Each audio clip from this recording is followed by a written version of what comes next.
I don't think the messages are mixed. We said we were going to provide them with a ton of data and guidance with Commissioner Riley and the American Academy of Pediatrics and the Mass Department of Public Health worked very hard on developing over the course of the summer. We sent $710 million to cities and towns and $400 million to school districts to help them make whatever investments they thought they needed to make to prepare for reopening.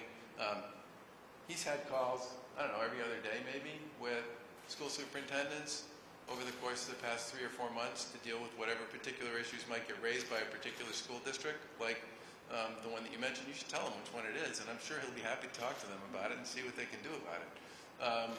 But our view on this was creating that district map was our way of saying there is guidance that's not just being used here in Massachusetts, but is being used in other states and in other countries about what's considered to be low risk, moderate risk, and high risk. And we felt that was the final element that we needed to make available to school districts so that they would know where they stood.